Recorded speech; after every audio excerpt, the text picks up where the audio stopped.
BNP chairperson Begum Khaleda জিয়ার রোগমুক্তি ও তারেক রহমানের ঘোষিত ৩১ দফা বাস্তবায়নের লক্ষ্যে পটুয়াখালীতে জনসভা ও দোয়া মাহফিল অনুষ্ঠিত হয়েছে। সোমবার বিকেলে আউলিয়াপুর বিদ্যালয়ের মাঠে জনসভায় প্রধান অতিথির হিসেবে উপস্থিত ছিলেন পটুয়াখালী ৩ আসনে বিএনপির মনোনয়ন প্রত্যাশী হাসান মামুন।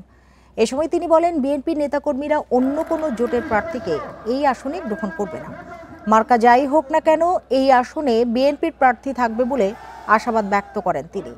এ সময় বেগম খালেদা জিয়ার রোগ মুক্তির জন্য দোয়া করা হয়। এতে অংশ নেন দলের নেতাকর্মী সহ বিভিন্ন শ্রেণী পেশার মানুষ। জোটের নেতৃবৃন্দ দফায় দফায় বৈঠক করেছেন, তবে এবার যে বাস্তবতা বিরাজ করছে সেটি হচ্ছে মানুষ বিএনপিকে ভোট দিতে চায়। জোটের নেতারা হিমশিম খাচ্ছেন, কারণ ভোটাররা তাদের মার্কার প্রতি, প্রার্থীদের প্রতি আগ্রহ দেখাচ্ছেন না। দীর্ঘ ৪৬ বছর ধরে এখানে বিএনপির এমপি নেই, সুতরাং এখানকার বিএনপির নেতাকর্মীরা কোনো জোট বা অন্য কোনো বিকল্পকে গ্রহণ করবে না।